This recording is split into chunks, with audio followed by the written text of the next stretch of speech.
أعوذ بالله من الشيطان الرجيم. بسم الله الرحمن الرحيم. إن الحمد لله نحمده ونستعينه ونستغفره ونعوذ بالله من شرور أنفسنا ومن سيئات أعمالنا. من يهده الله فلا مضل له ومن يضلل فلن تجد له وليا مرشدا. اللهم أرنا الحق حقا وارزقنا اتباعه وأرنا الباطل باطلا وارزقنا اجتنابه. أما بعد، فتيرك موږ هغه پیښه او واقعه بیانول کم وخت چې د رسول الله صلی الله علیه و آله وسلم عمر اتکاله سو، عبد المطلب هم وفات، چې دا د محمد صلی الله علیه و آله وسلم د پاره بل واری تموالی وو. د مخه خدای صلی الله علیه و آله وسلم د پلار د طرفه یتیم وو، مګر هغه یتیموالی شعوري او فکری وو، ځکه د علیه الصلاة والسلام خپل پلار نو لیدلی، مګر د عبد المطلب په وفات سره د علیه الصلاة والسلام یتیموالی حقیقي ډیر سخت او مشکل وو، ځکه دا د خپل مهربانه نیکه نیستوالی وو، هغه نیکه چې د کعبه شریفه د دیواله سره بناست وو او د علیه الصلاة والسلام سره به شفقت او مهرباني کول، ناز به ورکاوه، او د علیه الصلاة والسلام د نیکه په وجود کې د پلار نه درلودل نه حسول. هغه نیکه وفات شو چې د علیه الصلاة والسلام پلار وو، او دا یتیموالی د علیه الصلاة والسلام په سترګو ولیدي. نو دا یتیم کېده تر هغه اول یتیموالی ډیر سخت و.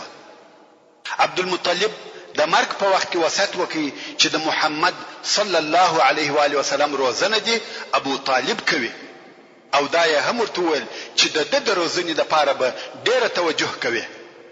د عبد المطلب تر وفات وروسته د محمد صلی الله علیه و آله وسلم تربیه د اکا ابو طالب پر غاړه واخیسته، ځکه ابو طالب د محمد صلی الله علیه و آله وسلم د پلار عبد الله سکورور.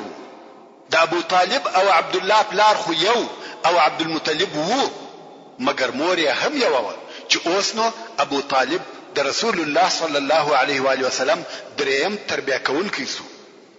اول مور، دوهم نیکه، دریم اکا. او د عبد المطلب تر وفات وروسته د مکه مکرمه مشرتوب هم د ابو طالب پر غاړه سو، مګر ابو طالب تر عبد المطلب ډیر غریب وو، نو به د ابو طالب اولادو د خپل پلار سره د خرڅ او مصرف په پیدا کولو کې کومک کاوه. کوم وخت چې محمد صلی الله علیه و آله وسلم ولید چې ابو طالب غریب دی، حتی د خپل اولادو نفقه نس پیدا کولای، نو د علیه الصلاة والسلام هم په کار شروع وکړه چې هغه د پسو چوپانی و. او دا معلومه خبره ده چې چوپانی تر شهر د باندې وي. نو رسول الله صلی الله علیه و آله وسلم به د شپې او ورځې تر مکه مکرمه د باندې پاتې کېدی، چې په دغه چوپانی کې د یو طرفه هغه د صحرا ژوند شروع شو، چې د هغه فائدې مو د مخه درته بیان کړې دي، او د بل طرفه په خپل چوپانی هم ډېری فائدې لري چې علماء کرام یې داسې بیانوي. اول، پر حیواناتو مهرباني، چې دا خو په رسول الله صلی الله علیه و آله وسلم کې موجود وو. رسول الله صلی الله علیه و آله وسلم یوازې دا نه چې پر انسانانو مهربان وو، بلکې حیواناتو هم د علیه الصلاة والسلام د رحمت او مهرباني څخه حصه حاصله کړې ده، چې دغه رحم په شرعي احکامو کې ډیر واضح او ښکاره دی. مثلا د حیوان د حلالولو د پاره به چاړه تیروي، یو حیوان به د بل حیوان او مخته نه حلالېږي، او داسې نور. په چوپانی کې حلم او صبر حاصلېږي، پسونه شاوخوا پاشل کیږي، د هغو د راټولولو او یو ځای کولو طریقه زده کیږي.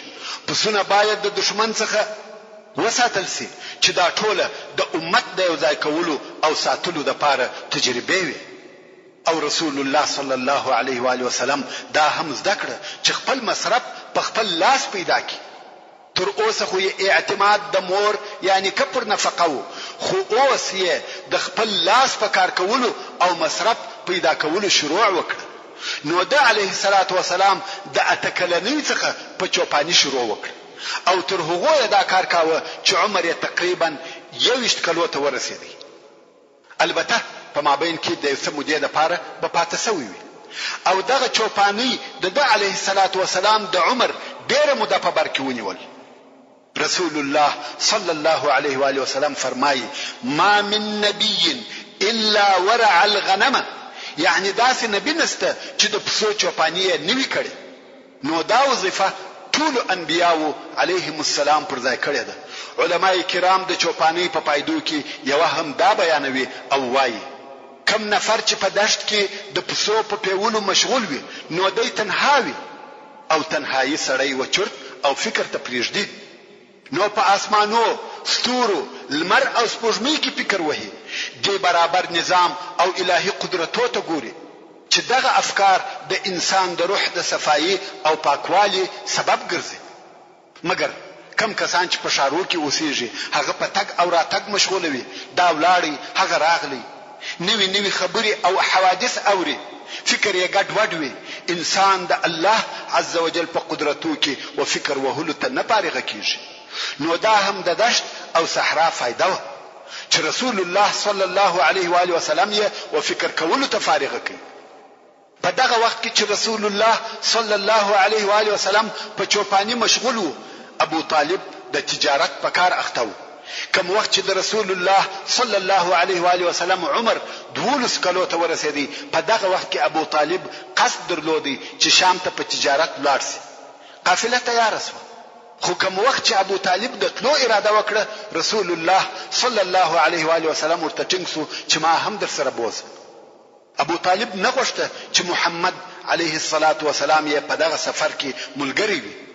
مګر رسول الله صلی الله علیه و آله وسلم تر کالو ټینګي او ویل خامخا به می در سره بیاي.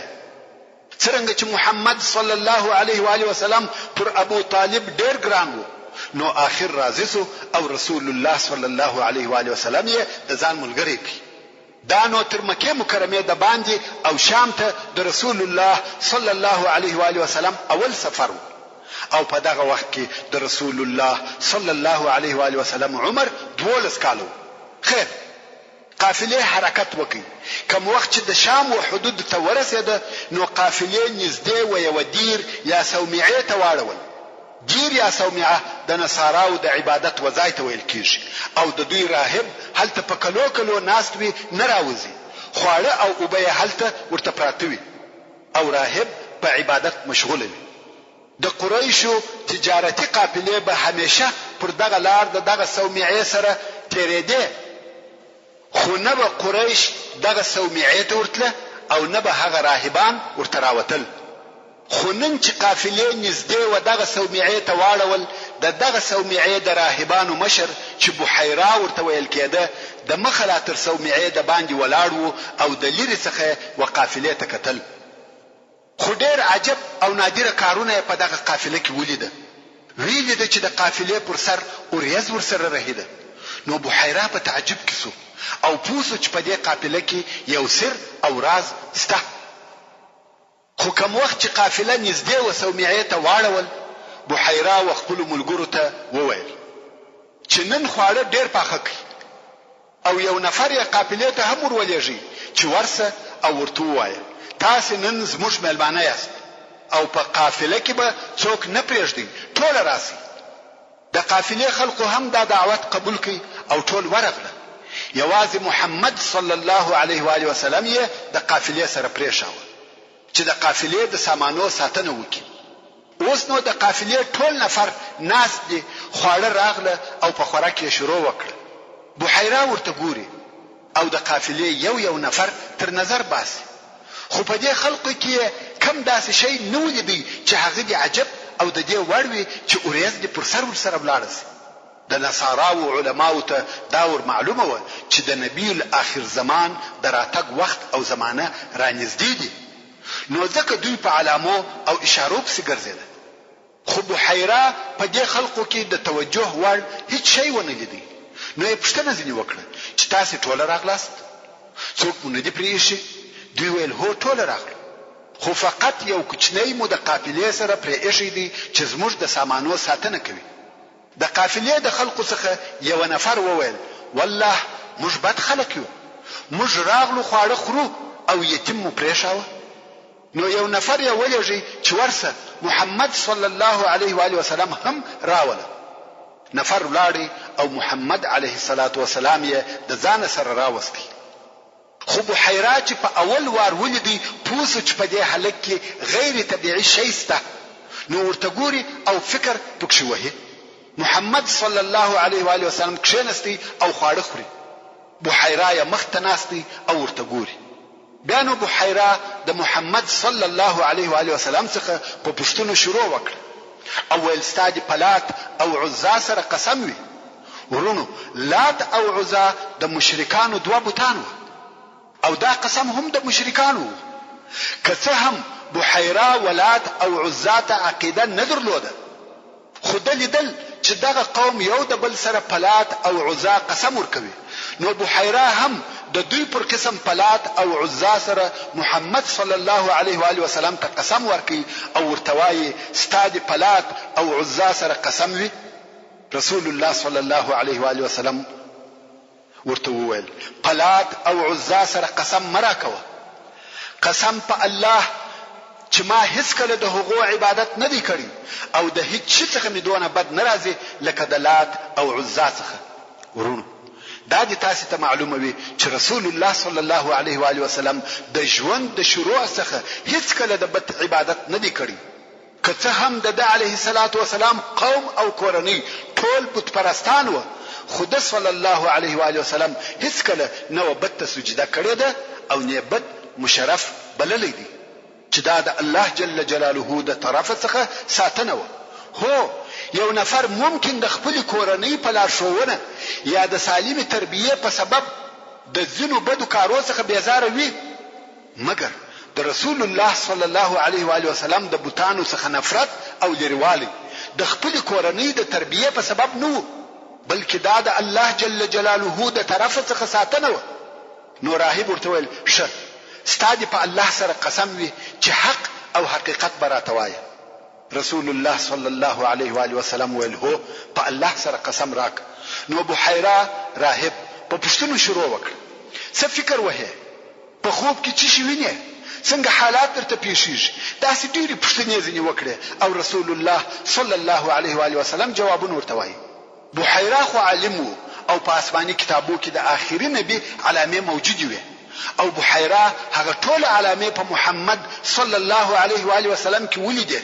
نو یې ورته وویل ته دې شاه یا ملا راته لڅکه پرېږده چې ملا دې ووینم. رسول الله صلی الله علیه و آله وسلم هم خپل ملا لڅکړه او بحیرا ولیده چې پر ملا یې د نبوت مهر هم سته، هغه مهر چې په ډیرو صحیح احادیثو سره موجودیت ثابت دی. علماء کرام د نبوت د مهر داسې تعریف او بیان کوي چې خاتم النبوه د رسول الله صلی الله علیه و آله وسلم د دوو مبارکو اوږو په مابین کې یو تور داغ دی او په هغه داغ کې وریښتان دي لکه د چرګ د سر چارخل او دغه تور داغ پر شاوخوا نور ډیر تور خالونه هم شته چې دغه علامه د نبوت مهر دی. او بحیرا دغه علامه ولیده او وی پیژنده. نو یو ابو طالب ته مخ ورواړه ویل دا هلک څه دی؟ ابو طالب ویل دا مې زوی دی. بحیرا ویل د پلار باید نوی ژوندی، ځکه بحیرا ته دا معلومه و چې د آخر الانبیاء علیهم السلام یا علیه السلام د علامو څخه یو هم دا ده چې یتیم بوي او اوس یې ولیده چې ټول علامې په دغه هلک کې موجودې دي او دا یو علامه مخالفه ده، دا نه سره لګیږي. نو ځکه یو ابو طالب ته وویل دی باید پلار ونه لري. ابو طالب ویل هو دی زما وراره دی. بحیرا د ځان سره ویل اوس صحیح سوه. نو یا ابو طالب ته وویل چې وراره دې بیرته مکې مکرمې ته بوځه، که شام ته در سره ولاړ سي هلته یهود پیژني او کې وپیژندي ضرر ورسوي. ابو طالب هم پر خپل وراره وبېرېدی. نو ابو طالب په خپل نور سره راوګرځېدی، خو یو بل نفر یې ورسره ملګری کړي او محمد صلی الله علیه و آله وسلم یې بیرته مکې مکرمې ته راوستی او دا سفر یې پوره نس. ورونو دغه د بحیرا قصه هم د رسول الله صلی الله علیه و آله وسلم د نبوت د علامو څخه یو لوی علامه ده. او یو بل علامه هم داده چې ځینی وختونه به و مکه مکرمه ته ځینی خلک راتله چې دغه خلقو ته اهل الفراسه ویل کېده او دې خلقو یو علم حاصل کړی وو چې وهغه علم ته هم علم الفراسه ویل کېږي چې دغه علم په واسطه به دغه عالمانو و یو چاته وکتل د هغه نفر د مستقبل یا راتلونکي ژوند ځینی حالات به ورته بیانول او ډېر حالات به تر یوې اندازې صحیح او رښتیا راوتل ځکه دا علم دی چې د هغه تعلیم کیږي او غیب ویل نه دي حتی امام شافعی رحمه الله هم 15 کاله دغه علم تعلیم کړی دی نو دغه اهل الفراسه دغه علم درلودي او دوی چې به هر ځای ته ولاړه خلقو بخپل کوچنیان ورته راوستل چې د هغو د ژوند راتلونکي حالات ورته ووایي لکه زموږ په وطن کې فالبینان چې د خلقو فال بکتي که څه هم هغه حقیقت نه لري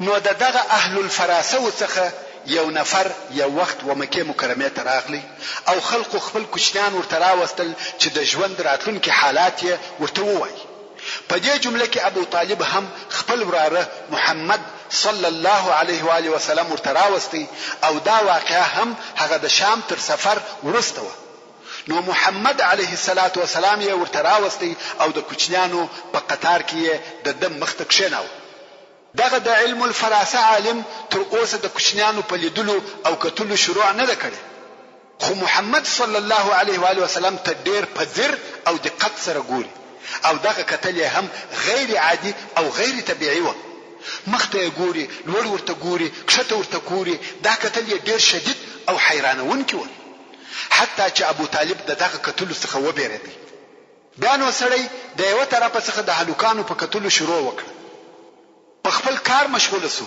په دغه وخت کې ابو طالب محمد صلی الله علیه و آله وسلم تر لاس ونیوي او دغه مابین څخه ویستی او ګوښه کړ سړی چې د نورو کوچنیانو د لیدلو او کتلو څخه فارغ شو هر څه چې ګوري محمد صلی الله علیه و آله وسلم نسته نو ویل څه هغه ځوان چې دغه اوس ما مخته ناست وو چا جواب نور کاوه نو په لوړ आवाज ناری کړ څه هغه هلک چې ما مخته ناست وو راي ولي په والله هغه لره شان او شوکت درجه او عظمت سته ابو طالب خو د مخلا بیرېدلی وو محمد صلی الله علیه و آله وسلم یې نه راوستي چې دا هم د رسول الله صلی الله علیه و آله وسلم د لوړې درجه او عالی مقام یو نشانه او علامه و او د رسول الله صلی الله علیه و آله وسلم د ځواني په وخت او موده کې تر نبوت او رسالت د مخه الله عزوجل دی علیه الصلاة والسلام د هر شر او هر باطل کار څخه ساتلی وو یوازې دا نه چې د بوتانو د عبادت څخه ساتل شوی وو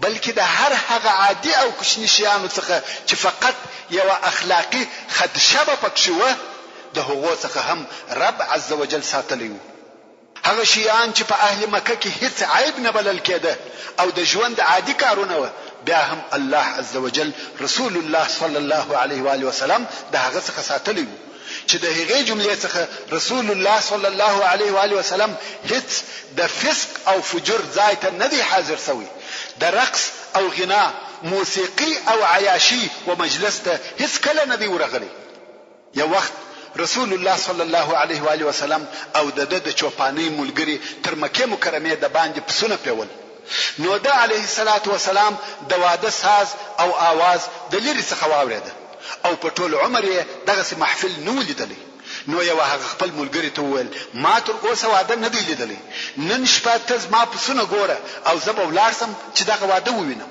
هغه ویل ښه دی نو ملګری یې د پسو سره پاتې شو او محمد صلی الله علیه و آله وسلم ورهیسو چې واده او د هغه ساز وویني خو کوم وخت په دغه مجلس کې کښېنستی فورا خوب پر غالب شو او بدوسو رسول الله صلی الله علیه و آله وسلم فرمایي بل شي نکړم راويش مگر د لمر حرارت او ګرمي سهار لمر راختلی راويش او ټول خلق تللی و دغه واده هیڅ ونه لیدل تقديري بل ورځ بیا واده دی بیا یو هغه خپل ملګری ته وویل چې هغه شپه خو ما هیڅ ونه لیدل او نن واورېده ځکه بدسوم نن به ولاړسم او تاسو ما پسونه ګوره هغه ویل ښه دی بیا چې راغلی د اول کښېنستو سره خوب پر غالب شو او بدوسو سهار لمر ختلی راویښ شو نو رسول الله صلی الله علیه و آله وسلم پوسو چې دا ودونه او مجلسونه زما د پاره نه دي، ځکه هلته د فسق او فساد کارونه کېدل. خو ډېر د افسوس ځای دی چې تر نن ورځې پورې په ودو او شادیو کې دغه فسق او فساد دوام لري. فلمونه او عکسونه، ساز او رقص، اسراف او سیالي، لڅ کالي او کفري موډونه، دغه حرام کارونه د ودو شرط ګرځېدلي دي. نوې کور او نوې فامیل جوړیږي، خو متاسفانه شروع او تعداو یې په ګناهو او د الله عزوجل په نافرمانیو ایښول کیږي. او بیا وایي اولاد می صالح او زما په خوله نه دي. د ښځې سره می ژوند تریخ دی، په ژوند کې می خوشحالي نشته. وروره دا ته چې دغه ژوند د ځان لپاره خوښ او اختیار کړي، دا ستا د هغه ګناهو او نافرمانیو نتیجه ده. ته نه وینې کوم وخت چې آدم علیه السلام د هغه منع شوي درخت څخه خوړل وکړه، څه ورته پیښه شوه؟ د جنت ته وایستل شو، د خپلې زوجې څخه په کلو کلو جلا شو. نن ورځ خلک د واده د نیک او مبارک نامه څخه استفاده کوي، د ناجایزه کارو وسیله ګرځوي. هر هغه واده چې په هغه کې حرام کارونه ونیسي واده نه بولي. هو په واده کې د انجونو د پاره د دریو ټکول حلال دي، خوشحالي مطلوبه او جائزه ده. زموږ دین د غم او مصیبت دین نه دی، مګر هغه مظاهر او مناظر، هغه کارونه او عملونه چې د فسق او فساد، د اسراف او سیالوی څخه خالی نه دي، باید پریږدو. نو رسول الله صلی الله علیه و آله وسلم د دغه مجالس څخه په الهي ساتنه سره وساتل شو. او د هغه کارو د جملې څخه چې رسول الله صلی الله علیه و آله وسلم ځینې ساتل شوی دی، یو بل بد عادت وو چې د اهل مکه په اصطلاح عادي او معمولی کار وو، هغه د عورت لسوالی وو. کله یو سړی لڅ پس ګرځېدی هم یې پروا نه کوله. او دغه عادت د رواجېدو لپاره څو سبب وو. یو دا چې په پخوا کې د قریشو د طرفه یو څه امرونه پر خلقو صادر شوي وو، چې یو د هغو اوامرو څخه دا وو چې پر کعبه شریفه څوک په خپلو کالو کې طواف نشي کولای، ځکه په هغو کې ګناهونه کړي دي. نو د قریشو یو خاص قسم کالی و چې خلقو به هغه کالی د قریشو څخه رانیول او بیا به طواف کاوه. طبعا په دې کار کې اقتصادي او تجارتي ګټه هم و چې قریشو به خپل مال خرڅاوه. نو کم خلک چې به د باندې څخه مکه مکرمه ته راغله، کله هغه د قریشو کالی نه ورسره، نو رانیولو ته به مجبور و. بیا به نو پر کعبه شریفه طواف کاوه. او هغه څوک چې پیسې به نه درلودې چې کالی رانیسي، نو به لس طواف کاوه. په دې لسوالي کې نر او شذ فرق نه درلودي. د ډېر جهالت څخه د حیوانیت درجه ته رسیدلی و. او د لسوالي د پاره بل سبب داو چې جزیره العرب په صورت عموم سره غریبان و، هر چا پوره کالی نه درلوده. نو په مکه مکرمه او عربو کې د عورت لسوالی یو عادي او طبيعي کار ګرځیدلی و. خو پر دغه سربېره رسول الله صلی الله علیه و آله وسلم هیڅ کله نه لڅ طواف کړی دی او نه لڅ ګرځیدلی دی. الله عزوجل دغه بے ستری څخه ساتلی و. په عربو کې دغه لسوالی او بے ستری د هجرت تر نهم کال پورې دوام درلودي، څو چې د مکه مکرمه تر فتح ورسته رسول الله صلی الله علیه و آله وسلم تر حجۃ الوداع یو کال د مخه د حج په موسم کې حضرت ابوبکر صدیق رضی الله تعالی عنه مکه مکرمه ته ولېږي او ورته فرمایل خلق خبر ک چې تر نن ورځې ورسته به هیڅوک لڅ طواف نه کوي. نو څنګه چې د ټول بدن لسیده په مکه مکرمه کې یو عادي او طبيعي کار وو او هیڅ عیب نه بلل کېدی، نو کوم وخت چې به خلقو کارونه کول، خاصتا یو صدرانه او مشکل کارونه لکه ځینې د خټو او بنا کارونه یا د ډبرو نقلول، نو به ځانونه لڅول، بالکل به کالی وکشه او کار به کاوه. یو خو به د ګرمۍ تاثیر یو څه لږ او بل به کالی نه سریده او د دوی لباس یا کالی چی شو، فقط یو د اوجو پټو چې د کمیس کارې ځنه اخیستی او بل لونګ.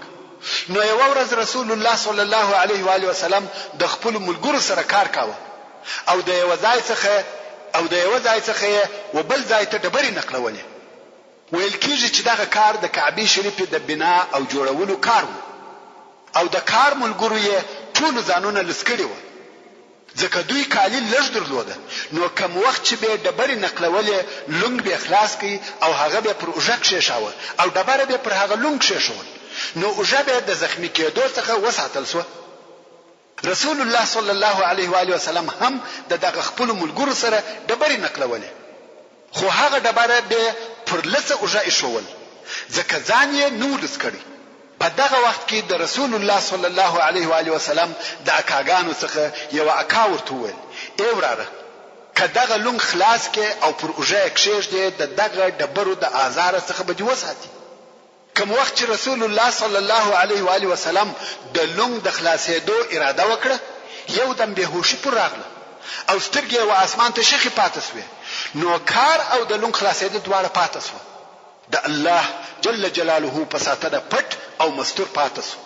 نو رسول الله صلی الله علیه و آله وسلم هیڅ وخت نه دی لڅوي که څه هم په مکه مکرمه کې لڅېده عادي او طبيعي کار او همدارنګه د الله جل جلاله د طرفه ډېر لوی ادب ورکول شوی دی.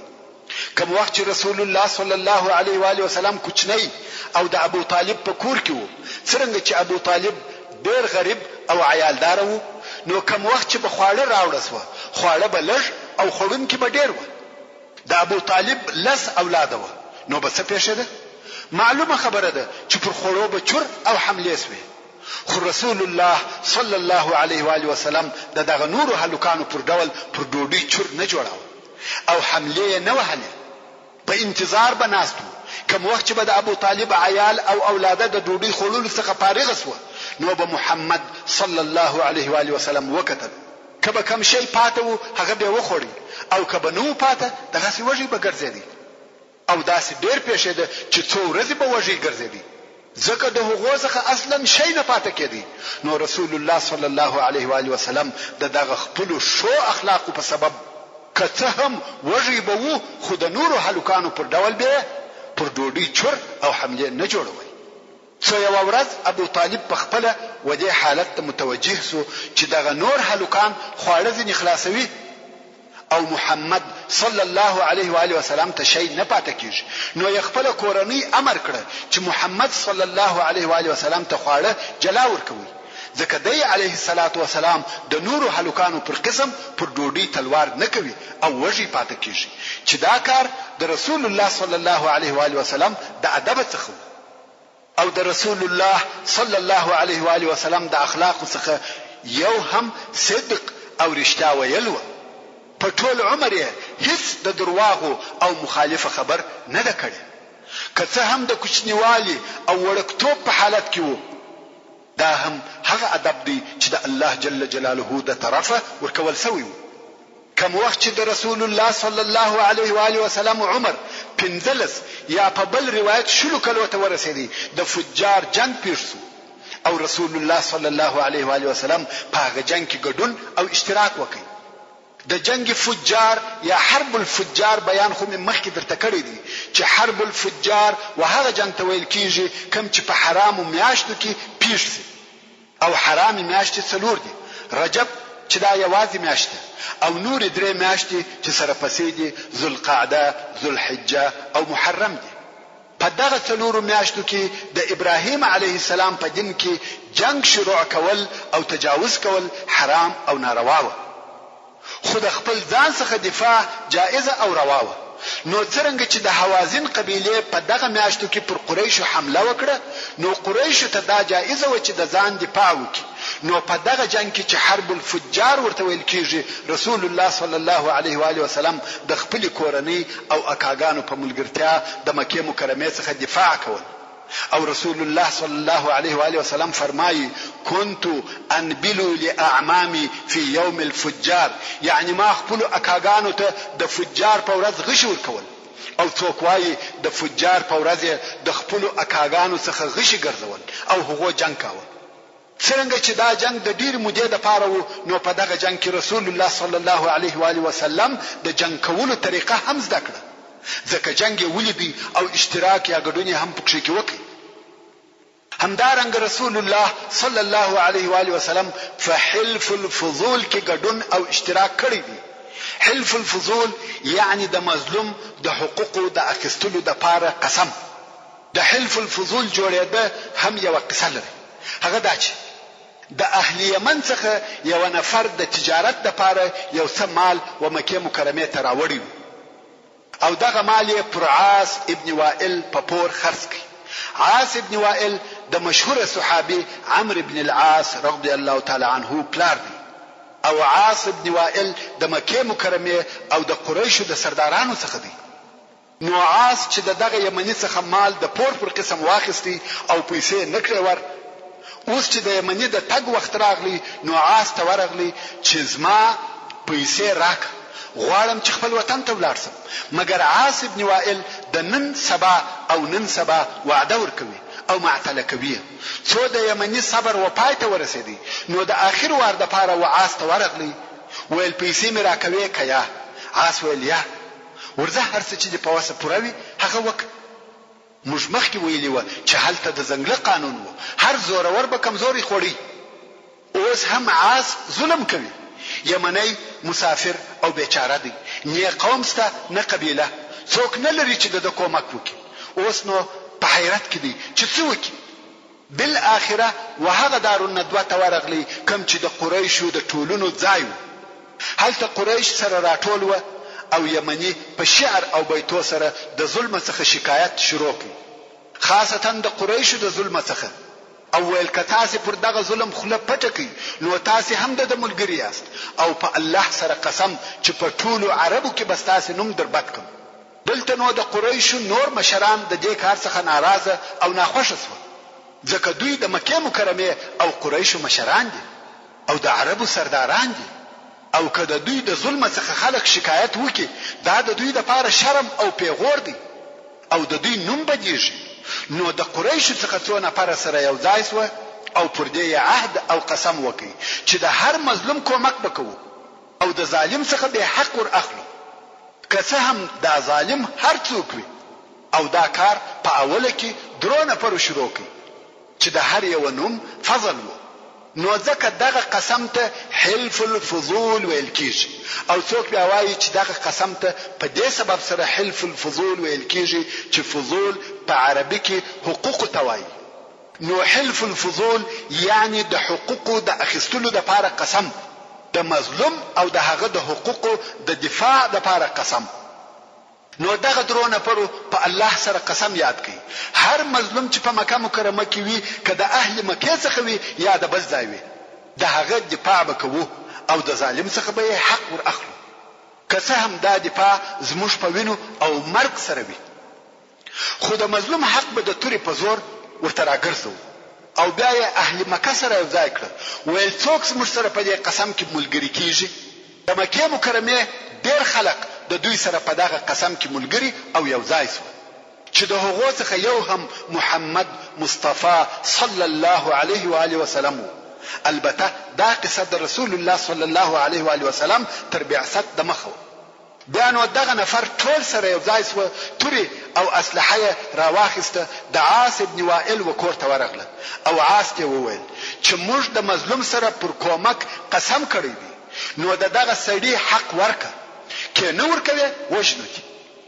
ورونو دا هم مړانه همت او غیرت غواړي چې د مکه مکرمه د سردارانو څخه او د دوی د قوم څخه یو نفر د ظلم د لری کولو د پاره ووجني. عاص چې د دوی عزم او اجتماع ولیده، د دوی اتحاد او اتفاق ولیدي، نو یې د دوی خبره قبول کړه او د هغه یمنی حق یې ورکړي. ورونو دلته مې یو بل قصه را پیاسو. هغه دا چې یو څه پیسې د ابو جهل سره کښېښول، خو کوم وخت چې راغی چې خپل پیسې د ابو جهل څخه غواړي، ابو جهل منکر سو پیسې نور کړي. سړی هر څه وکړ، دغه هاخوا ته ولاړی، ابو جهل یې پیسې نور کړي. نو سړی راغی د کعبه شریف پر شاوخوا نور قریش سره ناشته او هغه ته وایي چې زما مال د ابو جهل سره پروت دی او ابو جهل یې نه راکړي. نو په تاسو کې داسې څوک شته چې د زما مال د هغه څخه راواخلي؟ قریش ورته ویل په مشک خو نسته، خو هغه سړی ویني چې هلته عبادت کوي، رسول الله صلی الله علیه و آله وسلم هلته پر منځ ولاړ او هغه ته اشاره وکړه. ولته هغه سړی ویني ورسه هغه سړی دی حق در اخیستلای شي. په حقیقت کې دا کار قریش د پسند لپاره کاوه، منګر هغه مسافر سړی مجبور شو او مجبور وو نو راغی رسول الله صلی الله علیه و آله وسلم په منځه او عبادت مشغول دی کله وخت د منځه څخه فارغ شو نو دا سړی ورته ویل زما مال د ابو جهل سره دی او دا خلق راته ویل چې بل تاسو بل څوک نسی زین راخستلای متوجه اوسئ رسول علیه الصلاة والسلام نور تویل چې وروره دا زما کار نه دی او زما په واسه نه ده پوره دا یې هم نور تویل چې دا خلقو په تاسو خند وهلی دی ولاسه په بل چا پسې وګوره چې هغه د قومو د مشرانو څخه وي هغه به درواخلي یا دا څه نور تویل وسړی چې ول درځه سړی او رسول الله صلی الله علیه و آله وسلم سره ملګری سوله او راغله رسول علیه الصلاة والسلام د ابو جهل د کور دروازه ور وټکول ابو جهل راووته څوک ورته ولاړ دی د ابو جهل لوی دشمن رسول الله صلی الله علیه و آله وسلم او ابو جهل ته وای دغه سړي مال ورک هغه پر سترګو لاړې کوړه نه نوته هغه مال راوخسي او سړي ته په لاس ورک دی هم ځل رئیس قریش او ابو جهل ته ول چې دا دې څه وکړه ابو جهل ول په والله د تر شا یو مست اوش ولاړو کما دا پیسې نه وای ورکړي هغه د عمله را اچول زه خړل ما د بیر څخه دا پیسې ورکړو دا سړي دا هم یو قصه ورون برته د حلف الفضول وقصه تراسو دغه حلف او قسم په جاهلیت او اسلام کې دوام پیدا کړ او باقی پاتې شو رسول الله صلی الله علیه و آله وسلم په صحیح حدیث کې فرمایي قد دعيت في الجاهلية الى حلف لو دعيت اليه في الاسلام لاجبت يعني د جاهلیت په عصر او زمانه کې و یو حلف او اتفاق و یو عهد او وعده ته وبلل سولم چې هغه داسې حلف دی کچيري و هغه ته په اسلام کې بلل سوی وای هم به دغه بلنه او دعوت قبول کړی وای نو دغه حلف الفضول په اسلام کې هم باقی پاتې شو حتی د رسول الله صلی الله علیه و آله وسلم تر رحلت ورسته هم پاتو یو وخت بیا په ورسته کې د یزید ابن معاویه د طرفه د مدینه منوره والی چې ولید نومېده د سیدنا حسین ابن علی رضی الله تعالی عنه په حق کې ظلم وکړي او د حسین رضی الله تعالی عنه حق یې نور کاوه نو حسین رضی الله تعالی عنه ورتول کتز ما حق را نکه زب وحلف الفضول تور نارکم عبد الله ابن زبیر رضی الله تعالی عنه هم په دغه وخت کې حاضر وو نو عبد الله وویل که حسین وحلف الفضول تناری کړي وای قسم په الله ما بخپل تور را استلی وای او تر هغه به بیرته نه وای په پوښ کې کړي چې یا مې د حق ور اخیستی وای یا زوجل سوی وای خو هغه د مدینه منوره والی د حضرت حسین رضی الله تعالی عنہ حق د بیر څخه ورکي چیرې جنن داسې کسان مقصد دا چې دغه حلف په اسلام کې هم قائم او ثابت پاتې شو او دغه قسم عهد او قسم اتحاد او اتفاق ډیر شکار دی په داسې اتحاد کې لوی او مهم مقصدونه شته کنن ورځ اسلامي حکومتونه دغه اتحادیو او اتفاقیو ته ور داخل سي چې په هغه کې د مظلوم دفاع کیږي دا جائز او شکار دی حتی که مظلوم د مسلمانانو څخه هم نوي ځکه د اسلام د اهداف څخه یو هم د ظلم استکول او نیستکول دي نو دغه حلف الفضول په اسلام کې باقی پاتې شو او رسول الله صلی الله علیه و آله وسلم هم په دغه حلف کې اشتراک کړی دی پس له دې څخه یو کوچنی واقعه پیښ شوه چې د رسول الله صلی الله علیه و آله وسلم وژوند ته تغیر ورکړي هغه دا چې خدیجه بنت خویلد چې د عبد العزى ابن قصي ابن كلاب د اولاد څخه و او د رسول الله صلی الله علیه و آله وسلم سره په عبد العزى ابن قصي ابن كلاب کې یو ځای کیږي یعنی دا هم د شریفه نسب څخه و دغه خدیجه ډیره غنی او مالدار شوه د دې د غنا په باره کې داسې ویل کیږي چې د دې تجارت د ټولو قریشو د تجارت سره برابر او مساوي وو یعنی یو طرف ته د ټولو قریشو تجارت او بل طرف ته یوازې د دې تجارت سره مساوي او برابر وو څنګه چې دا شزوه په خپل تجارت نسوي کولای نو یې څه کول خپل مالونه به وقسم قسم خلق ته ور کول چاته په شراکت، چاته په مزدوري، حتی یو نفر ته هم خپل ټول مال او دارایی په لاس نه ورکول، ځکه ممکن هغه خیانت ورسره وکړي او ټول مالونه ځنې غصب کړي.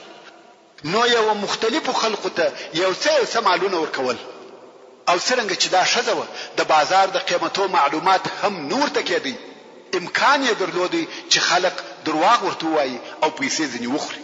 نو د غلا او خیانت د مخنیوي دپاره په امین او صادقه خلقو پسې ګرځېده.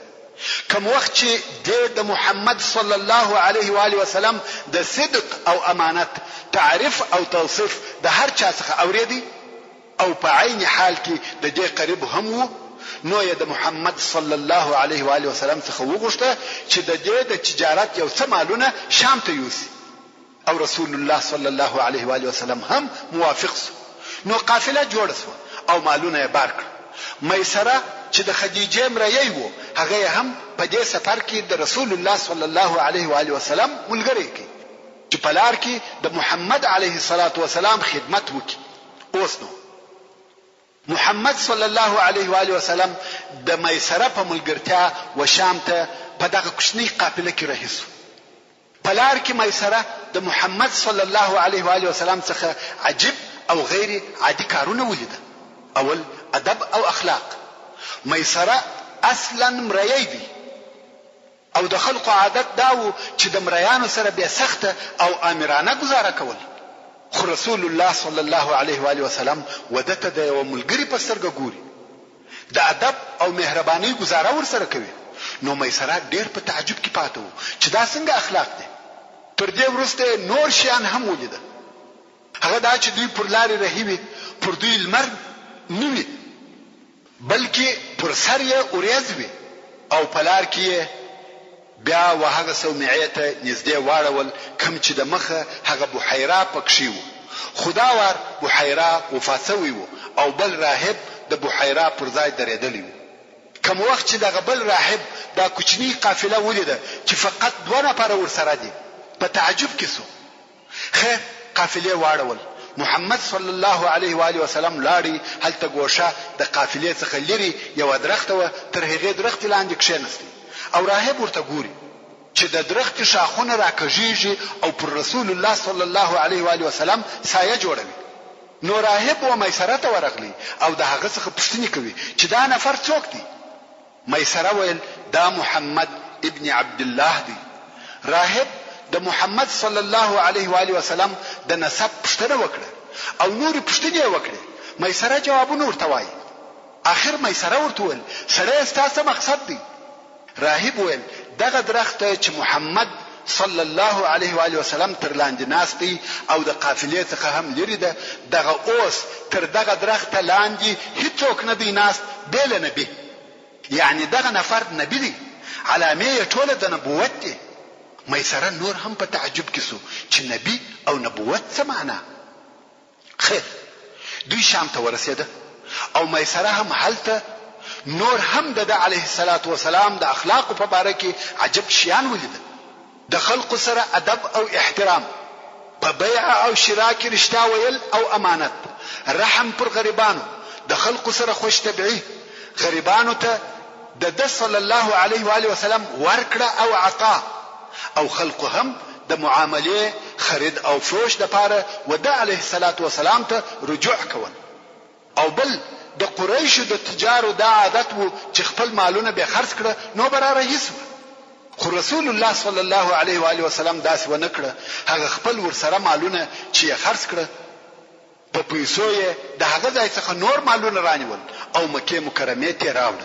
یعنی د مکه مکرمه مالونه په شام کې په ګټه خرڅ کړه او د شام مالونه چې راوړل په مکه مکرمه کې په ګټه خرڅ کړه، چې په دې حساب یې 2 واره ګټه وکړه. نو یې ښه او مناسبه ګټه و خدیجه ته راوړل چې بل چا دونه ګټه نو ورته راوړي. ورونو اوس نو موږ ولیدل چې رسول الله صلی الله علیه و آله وسلم د غریبۍ په حالت کې څنګه ژوند کاوه او کم وخت چې بیا غنی او تاجر سو څنګه اخلاق او معامله و.